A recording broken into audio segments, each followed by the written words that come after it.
बहुत समय पहले एक छोटे से गांव के किनारे घने जंगलों के बीच एक पुराना श्मशान था। इस श्मशान की एक रहस्यमयी बात यह थी कि हर पूर्णिमा की रात वहां कुछ अजीब घटित होता था। ग्रामीणों के बीच ऐसी कहानियां प्रचलित थी कि इस श्मशान में स्वयं काल भैरव निवास करते हैं।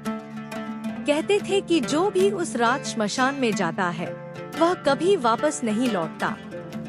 एक रात एक जिज्ञासु युवक जिसका नाम अर्जुन था, गांव के बुजुर्गों से इन कहानियों को सुनकर बहुत प्रभावित हुआ। उसे यकीन नहीं हुआ कि काल भैरव जैसे देवता श्मशान में क्यों रहते होंगे।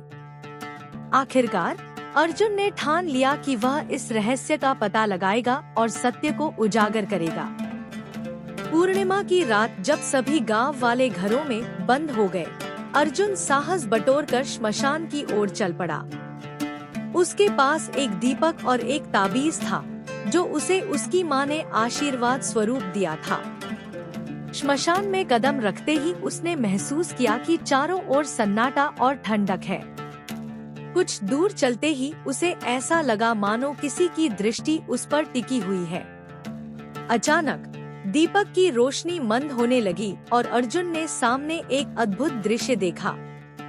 श्मशान के बीचों बीच एक विशाल और भव्य आकृति प्रकट हुई। वह काल भैरव थे, एक भयभीत करने वाला रूप, परंतु चेहरे पर एक रहस्यमयी शांति। अर्जुन घबराया नहीं, बल्कि दृढ़ता से खड़ा रहा।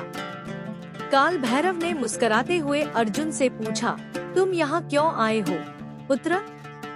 यह स्थान सामान्य मनुष्यों के लिए नहीं है।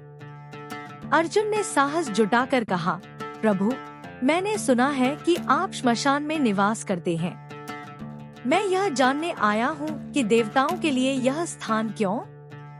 आप क्यों इस निर्जन स्थान को चुने हुए हैं? काल भैरव ने गहरी आवाज में उत्तर दिया, यह श्मशान मेरे निवास का प्रतीक है, क्योंकि यह मोहमाया से परे है। संसार की क्षण भंगुरता को यहीं पर समझा जा सकता है। मैं यहाँ इसलिए रहता हूँ ताकि मानव को मृत्यु का सत्य स्मरण रहे कि अंत में सब यहीं आकर शांत हो जाते हैं। मेरी उपस्थिति यहाँ उन आत्माओं को शांति प्रदान करती है जो संसार में दुखी और भ्रमित होकर यहाँ आ जाती हैं। मैं उनका मार्गदर्शन करता हूँ ताकि वे अपने अगले जीवन की यात्रा कर सकें। काल भैरव के इन शब्दों ने अर्जुन के मन में गहरा प्रभाव डाला। उसे समझ में आ गया कि काल भैरव श्मशान में रहते हैं ताकि जीवन के सच्चे अर्थ को याद दिला सके। जब तक वह सोच ही रहा था, काल भैरव धीरे धीरे गायब हो गए, परंतु अर्जुन के मन में उनका संदेश गूंजता रहा। अर्जुन ने प्रण लिया कि वह गांव लौटकर लोगों को इस सत्य का ज्ञान देगा कि श्मशान का डर काल भैरव से नहीं बल्कि अपने मोहमाया के मोह से है।